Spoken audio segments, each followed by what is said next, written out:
We're pretty old, we know it. Well, so am I, so join the club. Oh, we did. Hi, everybody. Hi, Karen. How are you, Deb? I'm good, thanks. Good. Hi, Carol. Hello. Can you guys hear me? Yep, I can hear you.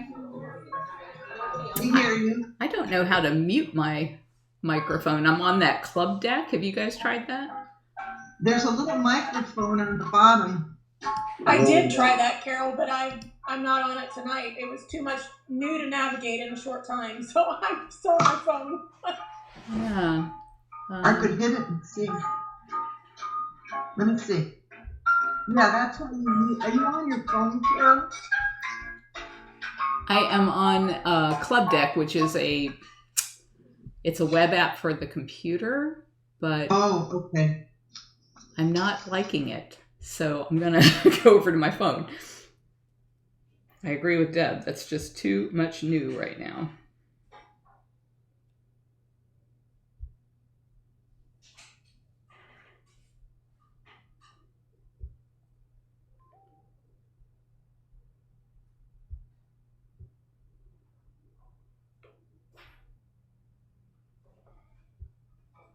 Okay, I'm back on my phone.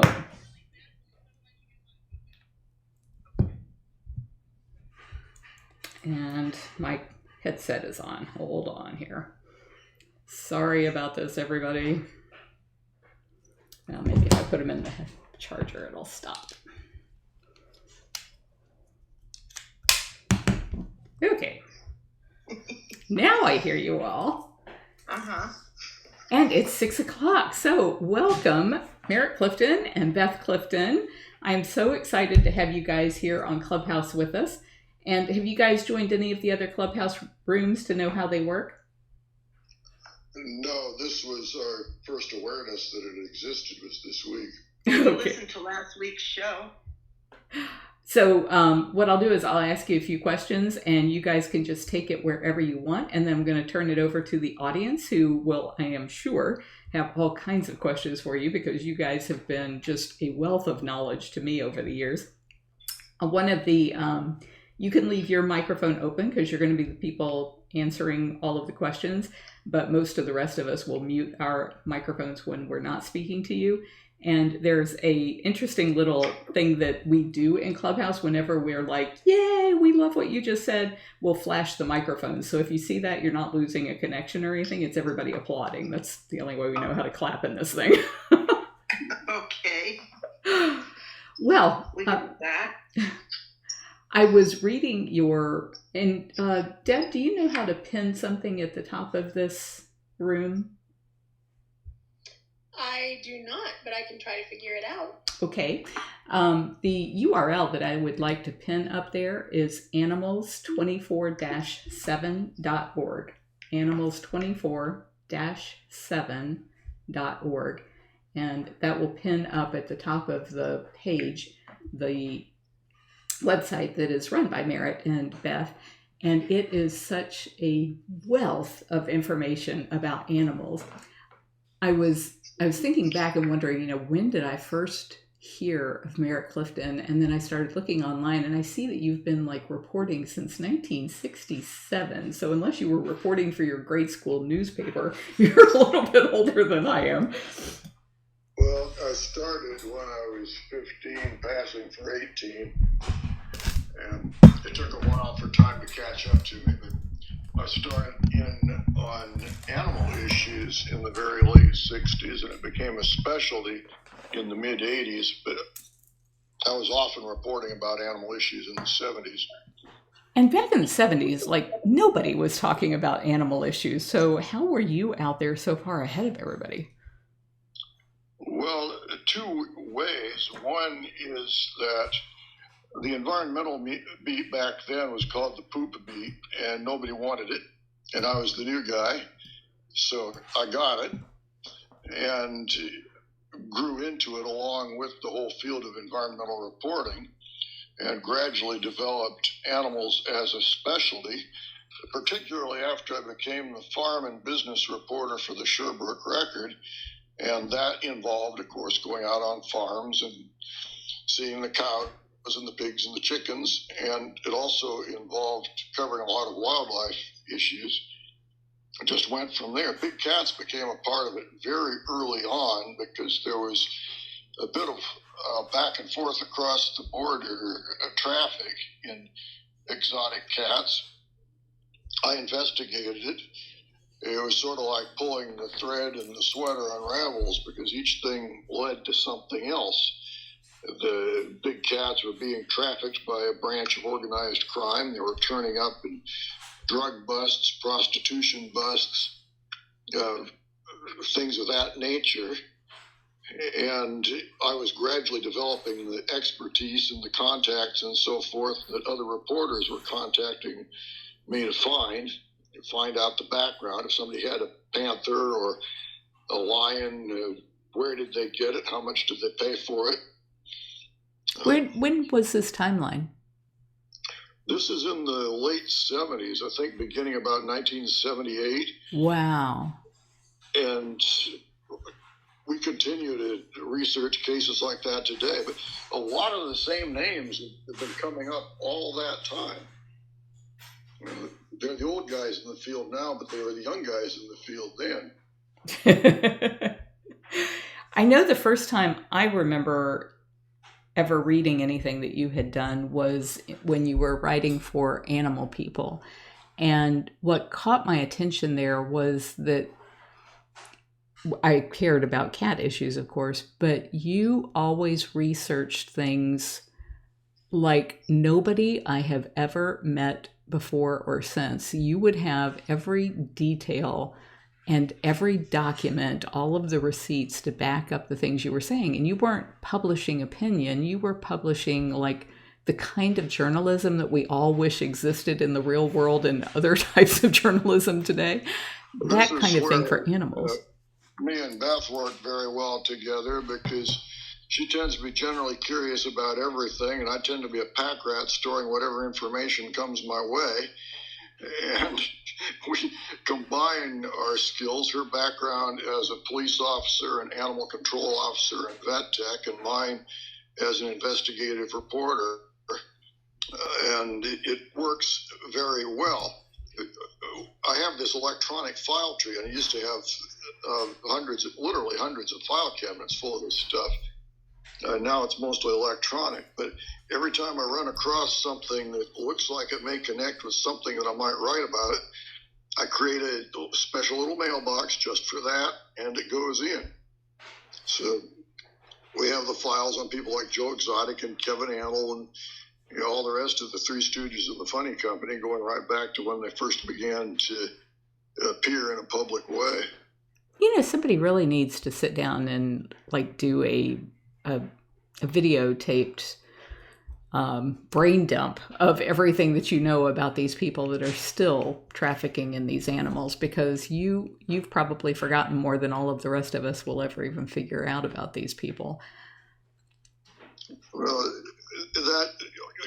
when we go back and we look into the files, we're always finding stuff that's there but was forgotten because so many other things are going on that we're also following. But it was particularly fun with Kevin Annell to go back and he got started as a small town boy from Iowa who was trying to lose his past. He's not trying to lose any criminal history or anything exciting. He's trying to make himself more exciting by pretending he's something other than just a kid from a hick town. That's what's driven him ever since. I'm thinking, didn't you and Beth meet in 2014 at that, it was one of these animal conferences where I was interviewing you. You interviewed me the very same day that I met Beth for the first time downstairs earlier. Wow. So I was looking that up, and I used to do something called the Cat Chat Show. And if you go to bigcatrescue.org/catchat56, that's the one that I did with Merritt. And now you know that this was the very eventful day that he met the love of his life, Beth. And I don't know how long before you guys got hooked up together and married, but it didn't seem like it was very long after that. No, just a few weeks. It was actually just about 2 months, but our first meeting was a bit of a disaster, actually, because I couldn't think of anything to say. So I said, I thought you had brown hair, because all I'd seen is a black and white photograph. And I think he remembers a photo when I was on mounted patrol on Miami Beach at 21 years old and brown hair. Oh, goodness. I asked myself, and she walked away, and I'm feeling completely crushed.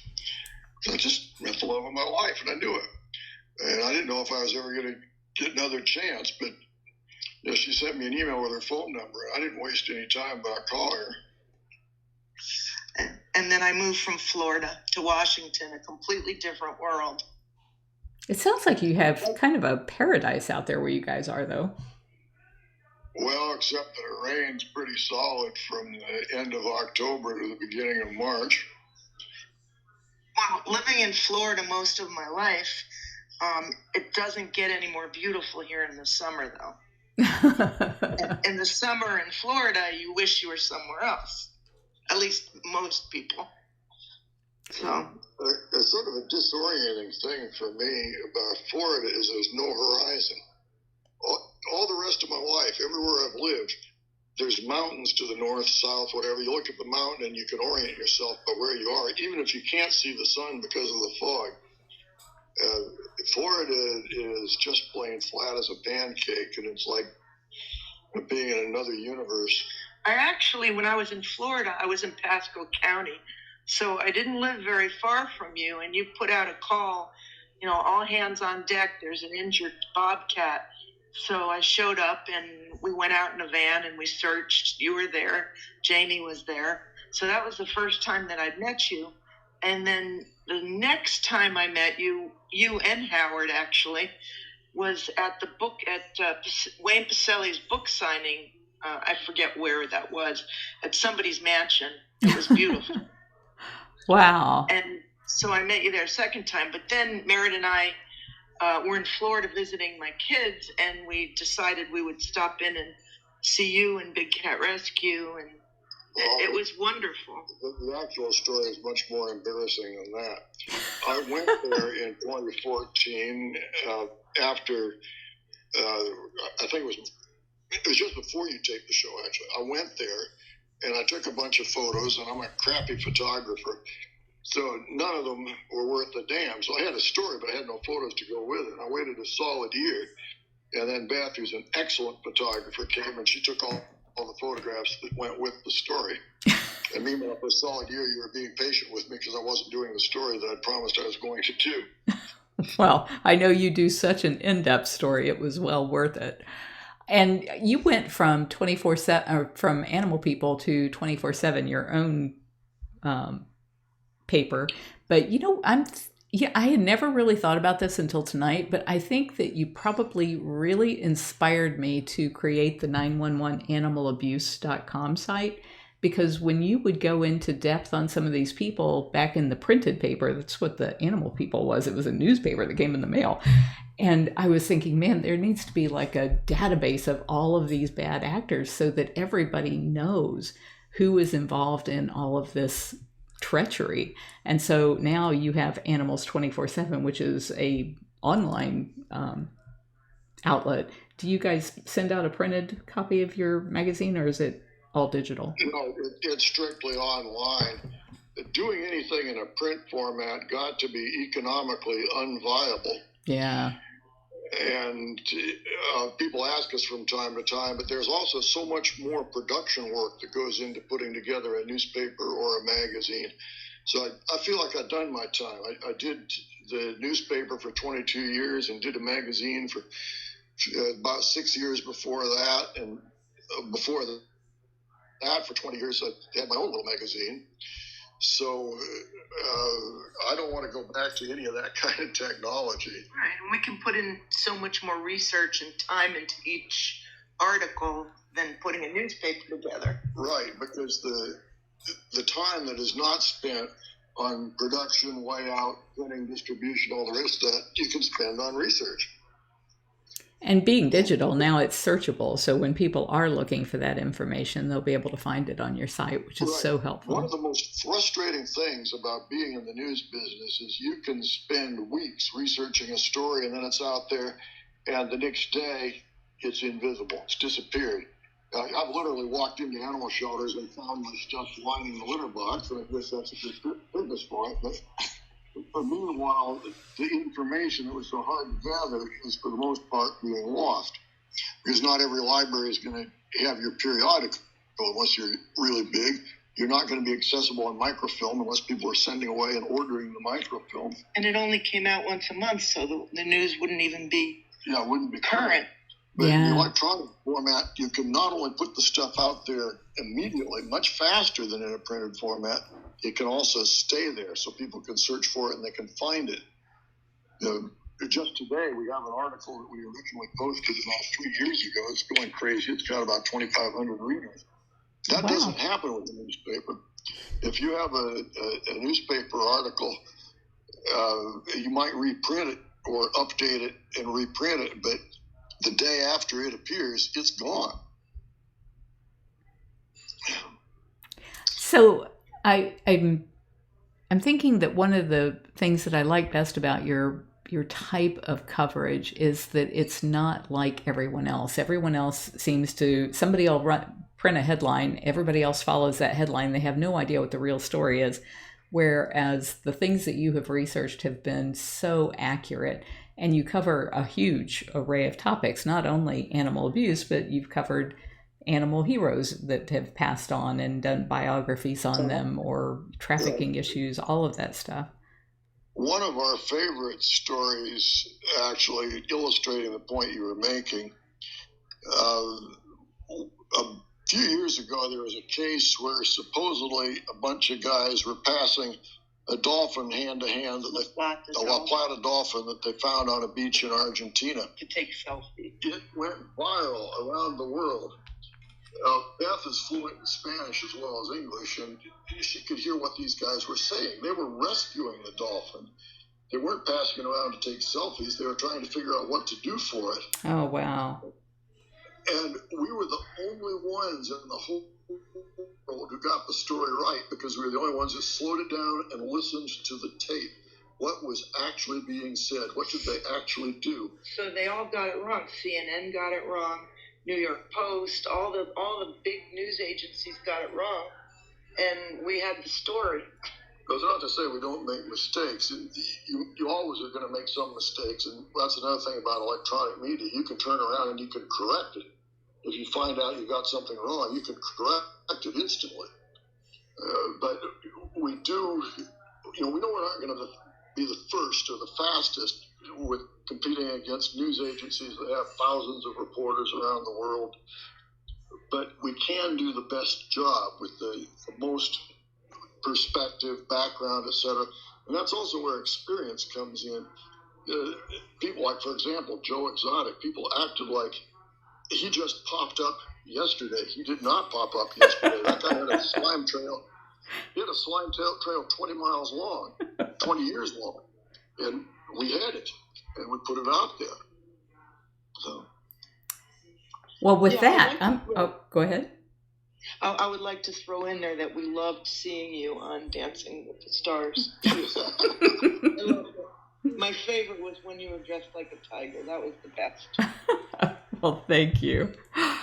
Well, with that, I'm going to hand it off to those that are up here on the stage, and anybody who wants to come up and ask questions of Merritt and Beth, please just raise your hand and we'll bring you up here onto the stage.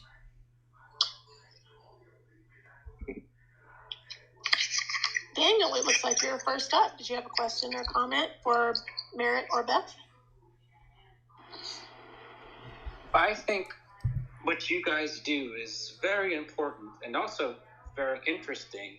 Just getting the issues out. It's like people don't realize how important that is, that work is. It's like you have to, if you don't talk about this stuff, then people don't know about it and they just go about their lives being blissfully ignorant of what's going on around them. And I guess I'll ask a question. Of all the big cats, which are your favorites?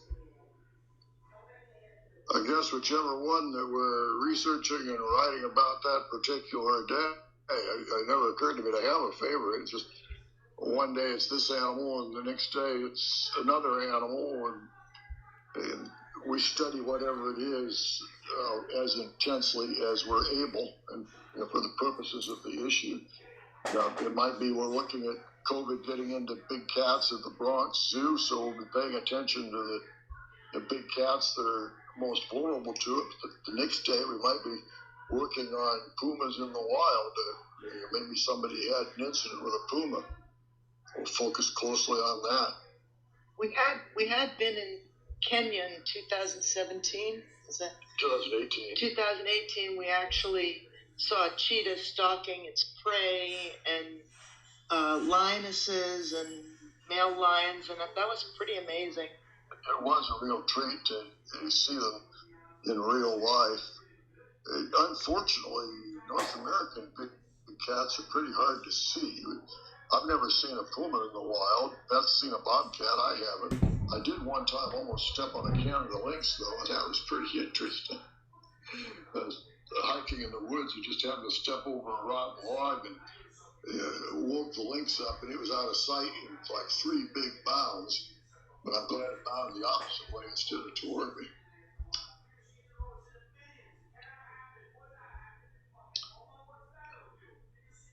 Deb, you skipped right over Karen. You know Karen's always got questions. You're right, I did, and I'm sorry. Karen, what's your question? That is no problem, Deb. I can always wait to the end. You know me. I have a question. I do, actually. Big surprise. But I was just wondering, being a periodical or however you term yourself, I didn't know of you before, but I certainly will follow you now. How do you handle, or are you able to handle, links and that kind of thing as far as the Big Cat Public Safety Act or TPSPA? How do you try to get the word out and share that with your followers? And are you able to do that, taking a side? I guess that's what you're there for. So I just wondered, how do you handle those kind of bills, and do you try to push for them? We report about public safety issues. We report about conservation issues, those kinds of things. We don't take an advocacy position on things as a rule. We report from the intersection of animal issues and public health and safety. Many of our readers are not actually from the animal protection world. We have a lot of readers who are in the public health community. And simply making them aware of the public health aspect of an animal issue will very often give the issue a boost one way or another as they take more of an interest and talk about it with their colleagues and all the rest. But we don't do things like action alerts. That's what the advocacy groups do. We feel like our greatest value is being a news bridge between the advocacy community and the mainstream news community, because we have lots and lots of fellow journalists who watch what we're doing too. They don't pay that kind of attention to the advocacy groups. There's a zillion of them.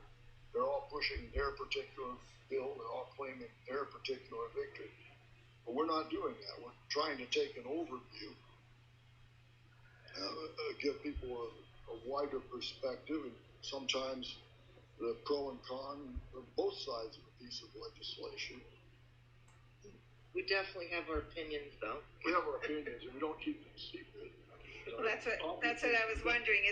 It's very hard, and being in the position you're in, to not share that opinion. But I understand, being in the position, as I said. Yes. Let me explain something here. There is a difference between having an editorial position, like a newspaper will have an editorial position on a matter of public safety, and having an advocacy position in favor of a particular piece of legislation. We will point out what may be a threat to the community. But then it's up to the different advocates to figure out amongst themselves what bill they want to push. Now, sometimes bills get introduced and then they get amended, and they end up being passed to something different from what they start out to be. This happened, I think it was last year or the year before, when a piece of legislation pertaining to show horses, soaring show horses, and big organizations that had taken an advocacy position had sent out mailings of millions of pieces telling people to support thus and such bill, and then they're all of a sudden in the position of that bill not being the bill that they meant to have out there. So what happened in that case is that we were almost the only news media that was able to report within a couple days before it went to a vote that this bill had been significantly amended. As it happened, it was passed, but it ended up not doing much of anything because of the amendments at the last minute. I have a little bit more creative leeway because I do the collages, the graphic art, and photographs. So if you were to go back and look at some of the collages I've done, I'm Joe Exotic, and I sort of get the freedom to do the collages that. Well, what Beth is doing is very often the same role as an editorial cartoonist back in the days of the old print newspapers. So she gets a bit of creative leeway there to express her perspective, which is almost always my perspective too. But in the reportage, I walk a pretty straight line because I'm aware that I'm also writing, not just for animal advocates, I'm also writing for fellow journalists and for people in the public health. Lawmakers. Yeah, well, particularly people in the public health sector, yeah, who have very little leeway at all. Well, thank you. I'm looking forward to following you, and I'd love to take a peek at those collages. It must be amazing. So thank you so much for everything you do. Thank you. Thank you. Hi, Keith. Did you have a question or a comment for Merritt or Beth? Yeah, hi, everybody. First, I want to thank you for doing the work that you do, and I definitely will be looking into your work. I'm very interested in it. I just have two questions. One is, what is the most heartbreaking story you have ever done? And what is the most heartwarming story you have ever done? That's a good question. And it's a very difficult one. As a journalist, I maintain a pretty professional distance from the things that I'm covering. And it's something that young reporters either learn how to do or they don't survive. Because a lot of the stuff that you cover can be terribly, terribly stressful. So I just don't tend to get involved in the way that the ordinary person would. It's not my nature. But you do take some pride when you do something and something results from it that's of a positive nature. A few days ago, we did an obituary for Shirley McGreal, the founder of International Primate Protection League. Shirley had been a very good source and a good friend, too, I would add, since 1983. And my introduction to her was one of those heartwarming stories that you remember. There was a baby gorilla named Zira who had been bootlegged through a loophole in the Convention on International Trade in Exotic Endangered Species, to the Granby Zoo, and had been housed with exotic birds. And she had gotten some form of avian flu and was basically pining away in this second-rate zoo in the ass end of nowhere in Quebec. At that time, I was working for the Sherbrooke Record, and Shirley called up and talked to Bernard Epps, who was an interim editor there, Bernard called me.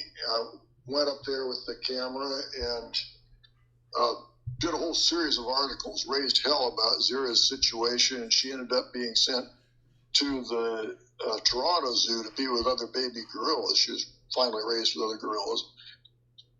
Grew up and became a mommy, and she's still alive, lived happily ever after. But that was one of the stories that I've always been proud of, because it showed where getting a bad situation into print, doing a kick-ass article, really did turn something around. It didn't just go to line the litter box. And it was an encouragement and inspiration, actually, to work with Shirley on a number of other investigative stories over the years. For me, it's a little more difficult. We do these. Merritt and I married in 2014, so I had to be a very quick study, and you can imagine, Carol, the information in Merritt's head, and he was trying to impart it into my head, and that is not easy. But now it's been almost 8 years. But I don't take these things lightly, and it does accumulate. You start to feel bad because it's a lot of sad stories, and I'm constantly saying, let's do a happy story. Let's do a happy story. But yeah, it's difficult.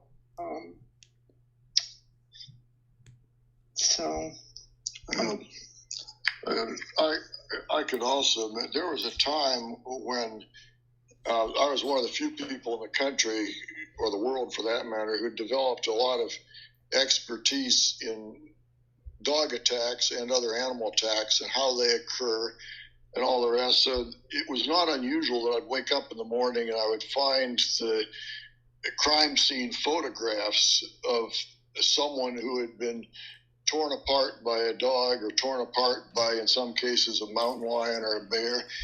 And this is what you see before breakfast, and you're being asked, well, what happened here? Can you tell what happened here? Now there's forensic experts, people that specialize in that sort of thing and have degrees, so that doesn't happen anymore, but I remember when it did.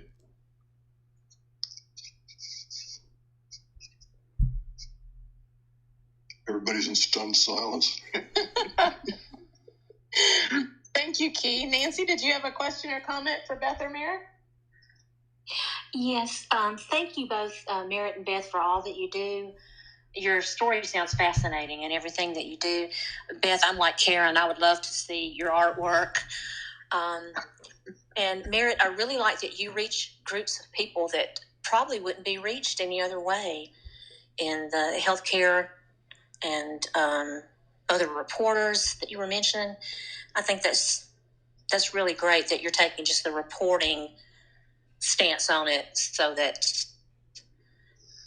they don't stop listening before they really hear the story, and maybe make a judgment about it before they know what you're about to say. But what do you find is your best tool for investigating? My brain. One of the very valuable experiences I had very early as a reporter was I landed in Quebec as an English-speaking journalist. I already had about 10 years of experience, but that experience did not include speaking French. So all of a sudden, I'm having to report on things where I cannot understand what's being said. Well, what that forced me to do was to pay a lot more attention to the science of what the issues were, and also to what I could observe that it wouldn't require me to have the linguistic skill. And I could get things from other reporters. We were always trading off information. But I learned to walk into a farmyard and look around and be able to tell what kind of condition the animals were kept in just by looking at the manure and things like that. And it became very valuable later on to reporting about zoos and animal shelters, veterinary clinics. There's so much that you can see that a lot of observers will miss because they're too busy listening to whatever the guy's saying. Another thing that I learned to do was I would have to listen till the end of a press conference. If there's 5 other reporters there, they weren't going to speak English till the end of the press conference. So I'd spend the first part listening and picking up as much as I could. And then afterward, the source would be willing to spend more time, because it would take more time, to translate whatever he or she wanted to say, often with the help of a third person. And I found that it was very valuable to listen first instead of be the guy in the front of the scrum who's sticking his mic in front of the face of the source. If you're not that guy, if you're the guy at the back of the room, you actually get more time, more attention, and better quotes. Beyond that, the internet has opened up so much. You can search the archives of any newspaper that's out there. You can use tools like Newspaper Archive to go back in history. And there's any number of other online resources. You can access any scientific journal just about. Carol's mentioned this before. His experience of all these years is just amazing. I mean, I know I'm married to him. There's only one Merritt Clifton, and he's got this huge frame of reference of all the people involved in animal rights and animal welfare and the rescues and the sanctuaries. He just is this wealth of information. And then he has, I made him get rid of some of the file cabinets, but we had 2 rooms filled with file cabinets. And thank God for the laptop now, because that holds a lot of information. But just the experience that he's had through the years, he's been to 40 plus countries. He's met so many people involved in animal issues. And so he's way ahead of the game. What you do, you remember something that connects with something else, and you look it up. I mentioned earlier Kevin Antle. I first ran across his name a very long time ago, but I didn't just shoot from the top of the head. I looked it up, try to make sure that I get all the details right and don't get one guy confused with another and don't mix him up with an anthill. So there's a lot of research, and that's when I say the brain. At the end of the day, it's what you can connect, what you can put together and verify. One of the things that I found is just an amazing tool is being able to maneuver around Facebook. You would be so surprised what people put on Facebook. It's just incredible. So I can find out a lot about many things, bad guys, good guys, you name it, just by knowing how to maneuver Facebook and how to. One of the things Beth does that's extremely valuable is we can very quickly put together a family tree on pretty well anybody we're looking into. And that's very valuable when you're trying to trace, for example, how an animal has moved through a number of different hands over several years. Often it's moved through relationships that are traceable through Facebook. People change their names a lot on Facebook, but Beth is very good at identifying the name changes. Yeah, there's little tricks of the trade, little secrets. Friends of friends. It's all information gathering. One of the favorite examples I have of that, there was a woman named Margaret Colvin, a 90-year-old woman who was mauled to death by a pit bull that her daughter had adopted about an hour before in Virginia. That dog had been through 8 different organizations in the preceding, 5 different organizations in the preceding 8 months. Which is very sad. Sad for the dog. Beth traced the whole damn thing overnight. She had the whole history of the dog way ahead of the police or anybody else who was looking into it. And it was all through her knowledge of how to research through Facebook. Stunned silence again. That is just amazing. I mean, I know how to navigate Facebook pretty well, But that's just really amazing. Yeah, it's exhausting too. You can spend a lot of time on things that seem to be a dead end, and sometimes they are, and then all of a sudden, it's like you discovered a whole new continent of leads and things that go every which way, and sometimes things you can pin down, sometimes things you can't. That's fascinating. Thank you for all that. If I could, I would this is Karen again, just like to piggyback on that.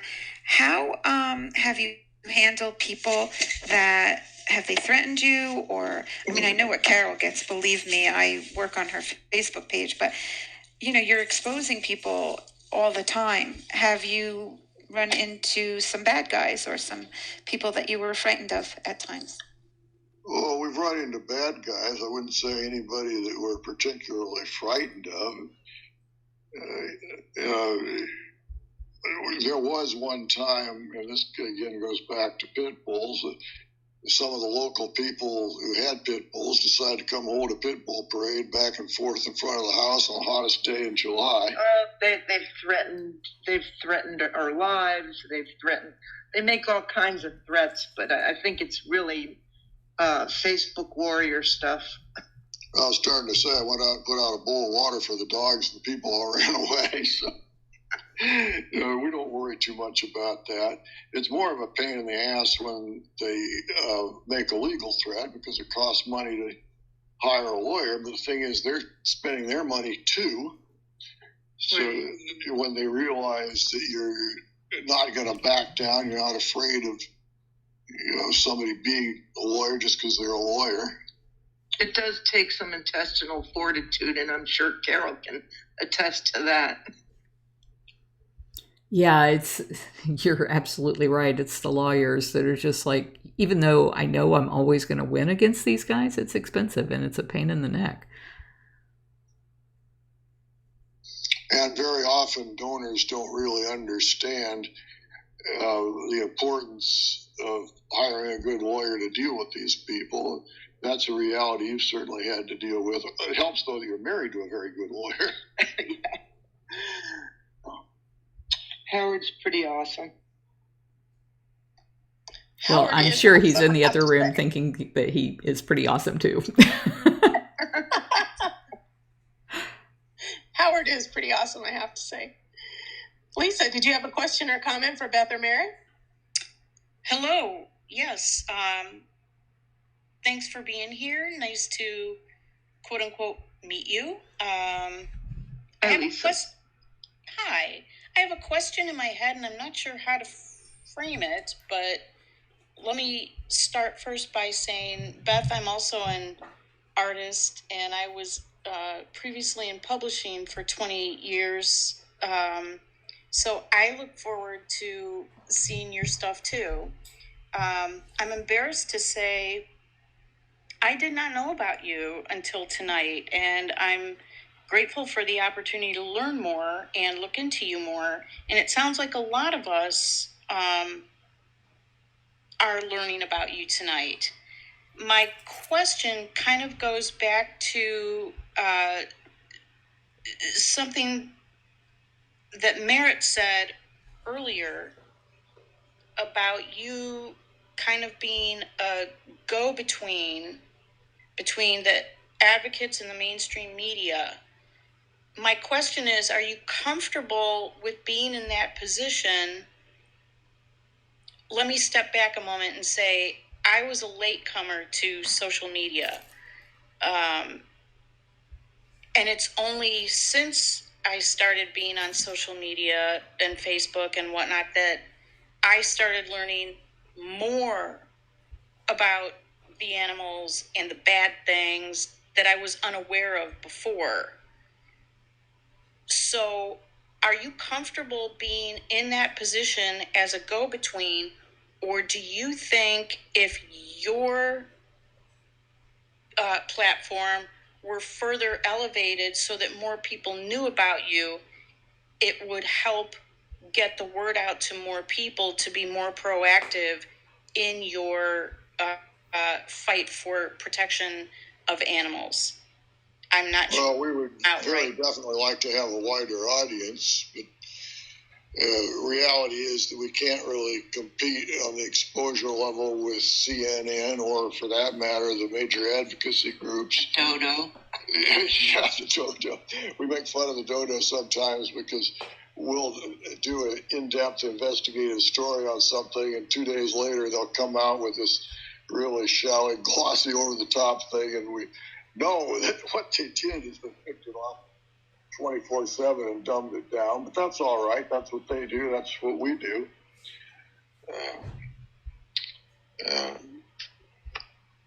Right now, I would also add, we're reaching approximately 6 times more people than I ever did before, working for small town newspapers and working for specialty publications in the animal field.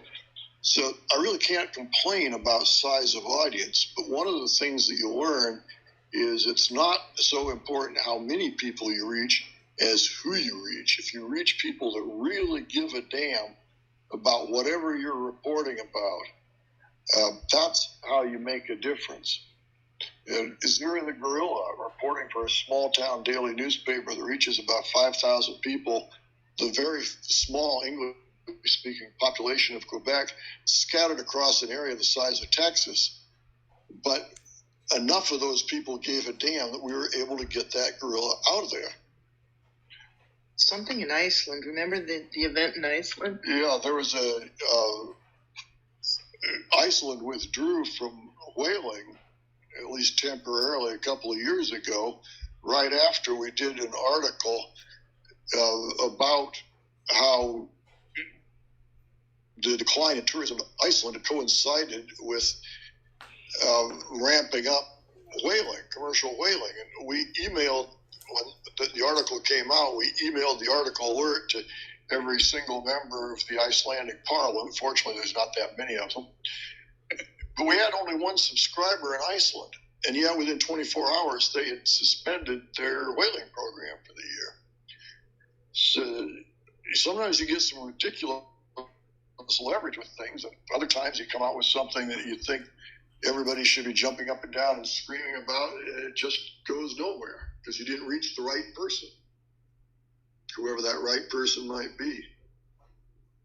I think that's a great point that you made, reaching the right people regardless of the size of audience, and hopefully those right people can spread the word and make your platform more recognizable and available to others.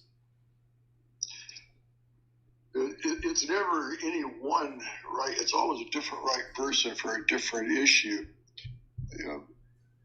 So you don't really know who it is, but if you just get to that one person, it can be a person in pretty much the middle of nowhere who's the one that's got the leverage. Well, one of the articles that we have up on the website now, Jeff Young, Rocky Mountain vet, Dr. Jeff Rocky Mountain vet, has been a friend for a very long time, of Merritt even longer, and he has written a couple of guest articles that have just gone off the chart about no-kill, spay-neuter, early spay-neuter. And so by his support and reaching, he has this reach an audience that's incredible, and it's been a big help getting the word out. Jeff reaches about 1 million viewers, million plus per episode of Dr. Jeff Rocky Mountain Vet. So when he does these guest columns for us, he'll reach a couple 100,000 readers, which is more than any other 20 articles combined. But it helps because a lot of times those readers will read whatever else is on page one, whatever else they'll see links to. So it really does help. And Merritt's been in this for so long, writing about animal protection issues and things like that, that he has cultivated friendships with people like Carol, Jeff Young, Shirley McGreal. It goes on and on and on. And so by having those people as friends and knowing that Merritt is, that he is in the top of his field and knows his stuff, they're very helpful with. At top of the field doesn't mean that everybody knows your name, like Gerardo Rivera or something like that. But it means that your sources know who you are and respect you. And sometimes you can reach into unexpected places and get a hand and get something that nobody else is going to get. And sometimes, they say sometimes having the right enemy is better than having a good friend, because sometimes there's people who have been upset by an article, been problematic in the past, who will nonetheless, they might develop some respect for the way you work and be willing to give you a hand with something in the future. That's actually happened a number of times. As I was talking about this, I was thinking of Joe Clark, former Prime Minister of Canada.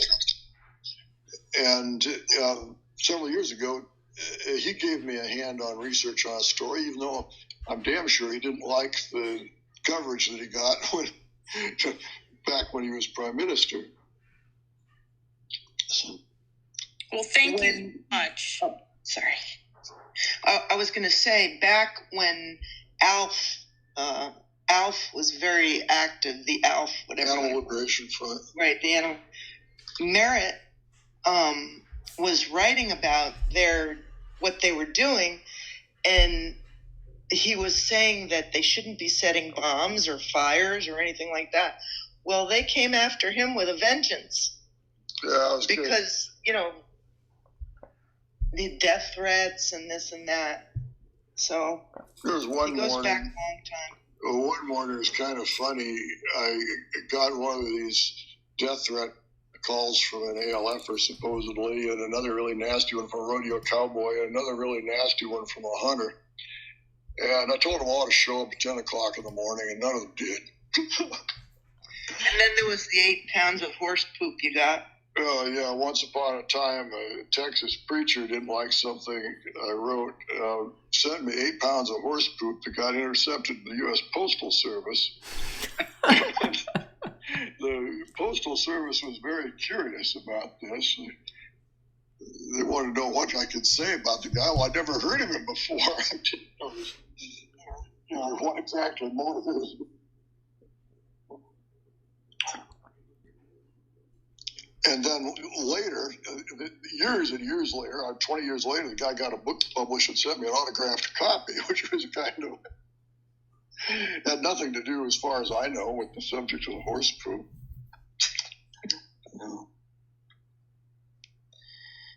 Mary, did you have a question or comment for Merritt or Beth? Hello there, and thank you very much. I'm fascinated by what you've been doing. Do you have specific articles that speak to the Big Cat Public Safety Act? I know that when I call my senators, I just get a form letter back saying, we'll look into it, but there's no action taken. And I've talked to some of their staff at length about why safety is one of the primary issues of the act. Can you help me out there? I don't think we've done an article specifically on the Big Cat Safety Act. We've certainly done many articles that touch on both public health and safety aspects of private keeping of big cats. But what you could do would be to simply go to our website, www.animals24-7.org, and search. You could search on the act itself, the title of the act itself, but just search on incidents involving the animals, and you'll certainly find plenty of them. But you have an inventory of those things yourself. Carol's certainly got an inventory of those things on her website. It sounds like the real problem you have is getting the attention of the politicians or their aides. And what that really takes is for there to be an incident in their district. Well, as it happens, I suspect there has probably been an incident in every senator's territory, because senators represent a whole state. So at least in every senator's territory, and at this point, in quite a few of the longer serving representatives, there has been something in their district, whether or not they are aware of it. And it's that incident in their district, you've got to get some of their constituents to bring to their attention. Well, thank you very much. I appreciate it. Dylan, welcome to Clubhouse in Big Cat's room. Did you have a question or comment for Merritt or Beth? No, I was just popping in. I feel like I haven't heard enough of the conversation to necessarily ask a question. I'm a dog trainer of over 14 years. I work with a lot of rescue dogs and just, find all this fascinating. So anything with animals and, supporting them, I'm here. So I saw the room and wanted to pop in. Glad to have you here. Thank you for joining. One of the issues that we cover are dangerous dogs. Maybe Merritt wants to expand on that. Back in 1982, I became aware that there had been nobody keeping any kind of a systematic log of fatal and disfiguring dog attacks in either the United States or Canada. And since I had access to all of the wire services covering the U.S. and Canada, I was in a good position to start one, so I did. We're now 40 years up. When I started it, what I expected to find was, because there in Canada we had an issue with huskies on reservations, especially in the far north, so I expected I'd see huskies at the top of the list. Dobermans, everybody had heard about Dobermans. So I expected to find those at the top of the list. But what actually happened was, for the first year, and every year thereafter, 40 consecutive years, at least half in every year have been pit bulls. And over time, it's mounted up and gotten a whole lot more lopsided. But you're looking at a 40-year database with pretty close to 10,000 incidents in the United States and Canada. And with that amount of data, it becomes pretty clear that there is a problem here, that every dog is mistreated, or every type of dog is mistreated by a certain number of people. Every type of dog, purebred anyway, has some problems with inbreeding, with bad training, with being neglected. But none of the others come up there the same way as pit bulls, so you get into the history of them. And, of course, you see that they were bred for the specific purpose of fighting or tracking fugitive slaves.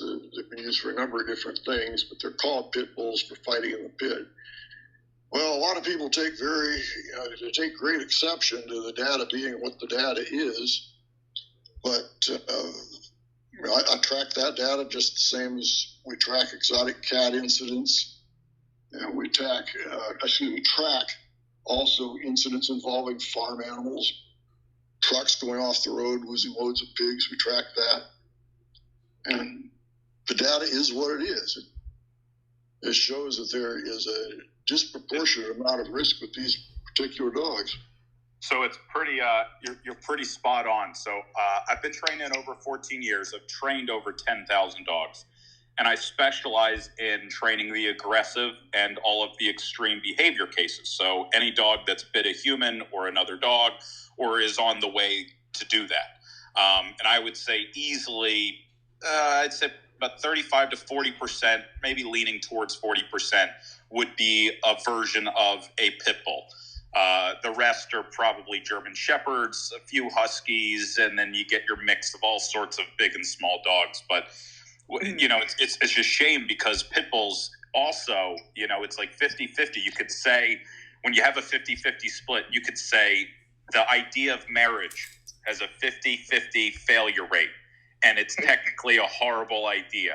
Or there's love, and you can believe in it. And there's couples that have been together for 50 years, and it's the most beautiful thing ever. And I think of that when I think of pit bulls, because there literally is this, darkness and this light at the end of the day. And when you think about dog owners, most dog owners, unfortunately, neglect their dogs. They don't give them what they need to be truly balanced and happy and in a relaxed, I'm a docile, home dog. And, when you have a dog like a pit bull or any other purebred type of working dog, and you add a little bit of neglect and you don't know what you're supposed to look out for, it becomes, it's like, having a tiger and you don't know what you're doing. And now you're in the cage, and guess what? It may not work out well at some point. You might be lucky for a few years. Even if you do know what you're doing with the tiger, sooner or later, there's going to be an accident, like with Siegfried and Roy. I don't think anybody would say Siegfried and Roy didn't know what they were doing, but Roy Horn had himself one hell of a bad night a few years back. It's the same thing with pit bulls. Some of these cases we've looked into, Angela Rutledge had hers and treated him like a family member. A family member for 8 years, and she went to the bathroom one day. She came back out, and the pit bull had decapitated her baby boy, 2-year-old baby boy. That's one of the worst cases that came our way. There's also the case of Jeff Borchardt, whose babysitter had raised her 2 pit bulls from puppies, and she was the regular babysitter for Daxton, Jeff Borchardt's son. They killed Daxton, and they very nearly killed Susan Iwicki, the babysitter. So, Beth's a former pit bull rescuer, and she can tell you from direct experience, sometimes it's just like a switch that goes off, and it doesn't matter. Even just hearing you say these stories, I'm like, my stomach is like, getting all tight. I'm like, I've seen it firsthand. I've been bit quite a few times in my life by a few pit bulls. Oh my God, it's unreal. And the more I think about these, the Belgian Malinois trend over the last 5 years. These dogs are, I've worked with them. They are absolutely incredible. But the main disclaimer you see from at least all of the dog trainers, whenever a movie comes out and they have one, is do not get one. And unless you are a very, very experienced dog owner and handler that is going to be able to do these 5 things, with this dog, do not get it. It is not a cool dog to get because you saw it in John Wick or the new movie Dog with, Channing Tatum. I wish they would do the same disclaimer with pit bulls. And they just said, listen, do not get a lab, get a golden doodle, get anything other than a pit bull if you are a first-time dog owner and you're not experienced. I know you might have a friend that has a pit bull that loves their baby and they've got cute photos, but the reality is, unless you're an experienced dog owner that is going to be a parent and observe and be involved, don't do it. It's not cool. I'm glad, Brad Pitt had one and Once Upon a Time in Hollywood. It's not, these are so did dogs. Rachel Ray. Well, at the opposite end of the spectrum, at this point in time, it's conspicuous that there's 2 top 10 popularity large dogs who in 40 years have never been involved in a fatality. One of them is a setter, and the other is a pointer. I've never had a report of a fatality, even in a pack situation, involving either a setter or a pointer. If you look at what they were bred for, they're both bred as gun dogs, so they don't startle really easily. They're also used to retrieve, so they have soft mouths. And then, of course, they don't have that real macho image, so you're not going to get the wrong kind of owner. But as I say, top 10 breeds and never been in trouble. Can I just change the subject a little bit? So who was it? Karen or somebody asked what I thought was the saddest animal event. I forget who that was. Who was it that let all of the exotic cats out and then the cops had to shoot them all? To me, that was so horribly sad. The guy in Ohio. Oh, the guy who unleashed it on the town? That was Ohio, yes. Yeah, that was horrible. To me, there's so many.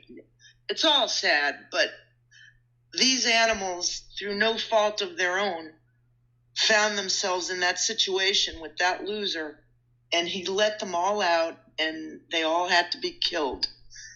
That was horrible. Somebody called me that night and was asking where they're likely to go. So I'm looking on Google Earth at the map of the surroundings, or where are they likely to go. It's all woods. They can go through the woods in any given direction and get into trouble. And this is exactly what Carol and Howard and the other volunteers are fighting for. So things like this can't happen. Right, Carol? Absolutely. Well, thank you so much. We've already hit the top of the hour, but we have one more person here. Kat, did you have a question or a comment for Merritt and Beth? Hi, Carol. Hi, all.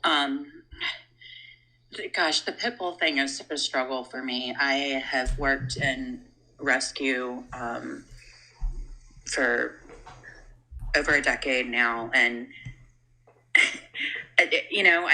it just feels like such a failure on our part as humanity. We've just ruined them. Well, the answer is so simple: just stop breeding them. Right. Well, I mean, I've got thoughts about breeding in general, but and I don't know if it was where I've worked, but at least 90% of the dogs that were in any shelter I've worked with have been pit bulls, and it's tough because I already had a very, very difficult relationship with the adoption process, because there's a part of me that thinks, well, if they're only willing to pay $50, $60 for an animal, then do they really have the resources to have said animal? And then there's the pit bull layer of things, and I just I'd love to get your thoughts. How do you, it's hard for me to talk about it. I had a friend talk to me today about how, I really want to get this pit bull. And, I know her, she is not capable of handling a pit bull, but I also don't want to kind of add to the stigmatization. I'd love to know if you have any thoughts about how you talk about that. Well, yes. Another thing that we track, and that I've tracked for at this point around 30 years, is incidents involving shelter dogs. Fatalities involving shelter dogs are so rare that there were only 2 from 1858 through the end of the 20th century. They both involved wolf hybrids, both in 1988.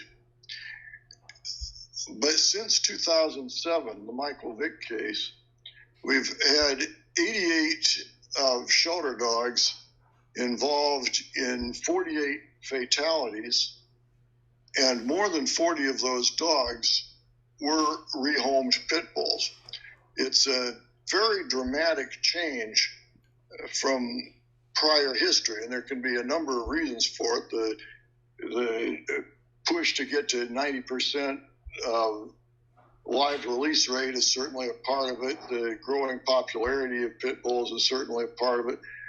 But probably the biggest part of it is shelters no longer being very careful with what they rehome, because they're just so desperate to get these pit bulls out the door and not end up euthanizing them. Right. As happened in the past. The other sad fact, they did a documentary on HBO maybe 5-6 years ago called One Nation Under Dog, where they go undercover and they talk about how over 2 million rescue dogs are destroyed. And they show it like a concentration camp. They get put in a dumpster and gas and all this stuff.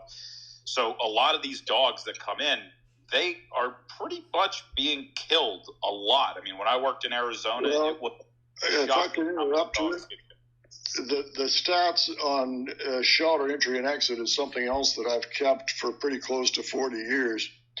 And when I started, U.S. animal shelters were killing more than 13 million dogs a year and about 10 million cats, and nobody paid any attention.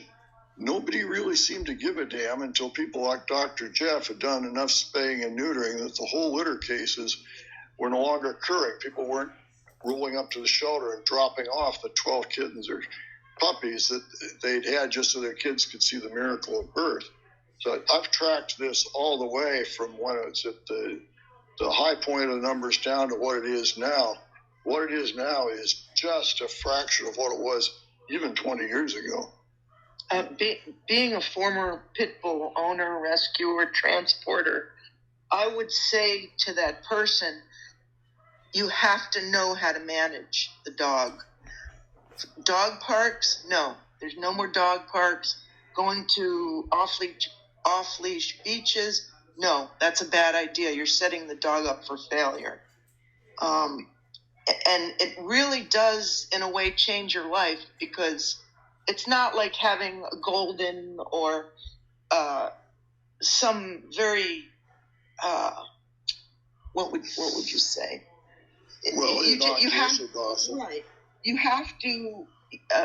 have to manage the dog, and the dog is not for everybody. And if you don't understand what you're bringing home, the dog is going to be in trouble. There's no question about it. You're setting your dog up for failure if you're doing things. For instance, if you take the dog to a dog park, maybe sometimes that dog, that pit bull, will be fine with some dogs, and the next thing you know, it's on top of a Chihuahua or a Pomeranian. My sister has seen a pit bull kill a dog in a dog park. So anybody who has experience rescuing pit bulls knows that you really shouldn't go to a dog park. You shouldn't go to an off-leash beach. You should keep your dog on a leash when you're out in public. But there's a lot of people who don't get it. And this is when a lot of trouble happens. Plus, it's heartbreaking. You go to a shelter and there's so many pit bulls there. The poor things, they're just languishing there.